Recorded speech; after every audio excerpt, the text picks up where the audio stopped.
क्या मुख्यमंत्री मनोहर लाल हरियाणा भाजपा के एक छत्र नेता हैं? क्या आने वाले विधानसभा चुनाव व लोकसभा में हाईकमान के अलावा प्रदेश में मनोहर लाल की ही टिकट वितरण में चलेगी? क्या मनोहर लाल की विश्वसनीयता हाईकमान में और ज्यादा मजबूत हुई है? ऐसे अनेकों सवाल हैं जो करनाल रैली के बाद मुख्यमंत्री मनोहर लाल को लेकर हरियाणा के राजनीतिक पंडितों के मन में उठ रहे हैं। जिस तरह से देश के गृह मंत्री अमित शाह ने मुख्यमंत्री मनोहर लाल की पीठ थपथपाई है, उससे स्पष्ट है कि मनोहर लाल हरियाणा भाजपा में एक छत्र नेता बन गए हैं। न केवल सरकार संचालन में वे मजबूती से पकड़ बनाए हुए हैं, बल्कि अपने चहेते साथी नायब सैनी को प्रदेश अध्यक्ष बनवाकर अब संगठन में भी अपना दबदबा कायम कर लिया है।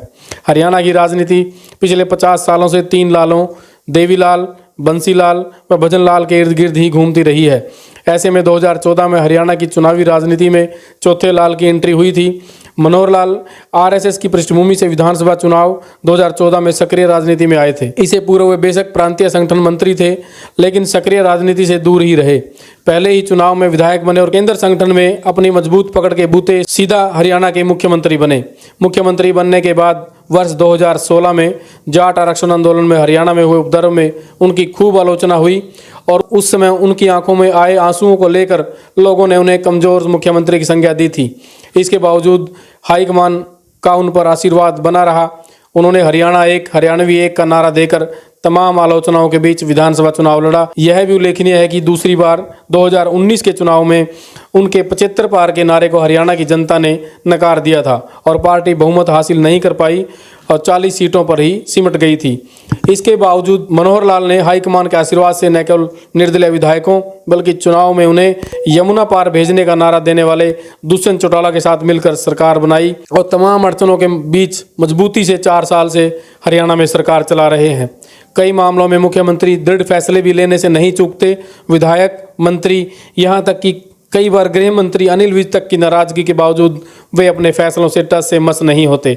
इससे राजनीतिक तौर पर उनकी आलोचना भी होती है, लेकिन लोगों को योजनाओं का सीधा लाभ पहुंचाकर मनोहर लाल नरेंद्र मोदी की तर्ज पर सफलता का प्रयास कर रहे हैं। दूसरे प्लान में उन्हें किसान आंदोलन के दौरान जनता की भारी नाराजगी का सामना करना पड़ा। मनोहर लाल पर जनता से जुड़ा नेता न होने तक के आरोप लगे। इन आलोचनाओं के बीच पिछले 6 माह में मनोहर लाल खट्टर ने अपनी कार्यप्रणाली में जो बदलाव किया है, उससे वे आम जनता से सीधा जुड़ाव साबित करने का प्रयास भी कर रहे हैं।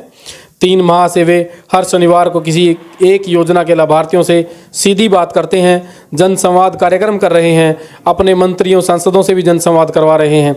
इन्हीं योजनाओं के सीधे लाभार्थियों को करनाल में जुटाकर एक तरह से अपना रिपोर्ट कार्ड गृह मंत्री अमित शाह के सामने प्रस्तुत किया।